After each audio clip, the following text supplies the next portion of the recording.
Wilmington's Eastside has a reputation as one of the toughest places in the city, plagued with poverty and violence. But city leaders are hoping a new outlet for young people in the Eastside could change that. In this week's First Look, we visit the recently renovated Kirkwood Park to see how sport is helping revive the community. From abandoned, boarded-up homes to reports of shootings and violence, Wilmington's Eastside is a tough neighborhood. It's even tougher for young people who need a place to play. But now there's a great place to play at the nearby Kirkwood Street Park, a pair of pristine basketball courts paid for with $50,000 from the city of Wilmington. This is a major investment in this community, and we care about our children. While he didn't shoot any hoops, Mayor Dennis Williams did join the effort to cut the ribbon, opening 2 new basketball courts designed to give kids an alternative to the streets. And Darius and I, we talk about the times, we were raised in the 3rd District, things that were done, and we want to commit ourselves back to doing things for people in the 3rd District and the entire city. The new courts have a slick surface and pro-style hoops. This one is like more NBA official because it's a glass backboard, even though it's outside. Like you expect glass backboard to be inside a gym. City Councilman Darius Brown represents the 3rd District where the courts are located. We believe in building better neighborhoods, and with that it is improving the quality of life of our residents, and we firmly believe that that is building strong, moral, good young people. And so a basketball court is a place where many of us, including myself, learned life lessons. Those life lessons are being taught to a new generation of Wilmington residents, mainly through the Silk Basketball League, which we'll call the new court's home. The league was founded in part by Jerron Droop Johnson in honor of his lifelong friend Terry Silk Alls, who died in a car crash a few years ago. We were thinking of a way to how we could keep his memory alive through things that we do, such as community service and mentorship.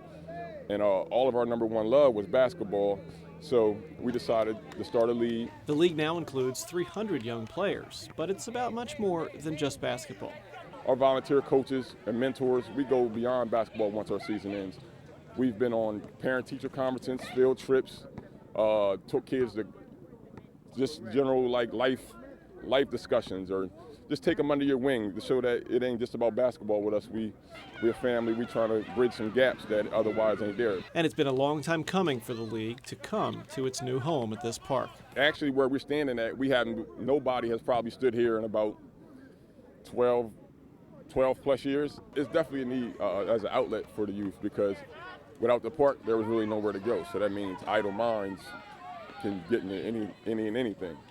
So now that we have the courts, I can get my forces out on the street. We can curve it a little bit. With the new courts and mentorship from the Silk League volunteers, Droop sees big changes on the horizon.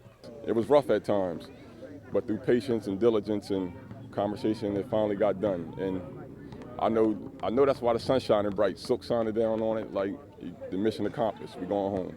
Years ago, one of the basketball courts was converted into a tennis court, although there was little demand for a tennis court in the community, and it went mostly unused. It should get much more use from basketball players in the neighborhood. And it was a little tricky to get the funding together to make the improvements at the park. Councilman Darius Brown said the money was pulled from other city projects that had unused funds left over from the past 3 years. So, Mark, what's it going to take to keep the courts in good condition? All right, because they're really nice courts, so they want to keep them nice. So the city's partnered with the Comores Company as part of their agreement to stay in the city of Wilmington and not relocate. Comores will send workers who will volunteer their time to keep the park clean and in good condition. Well, that works out. Okay, thank you so much, Mark. Be sure to keep us posted on how the program evolves. And you can see video and read more about this project when you go to newsworks.org/Delaware.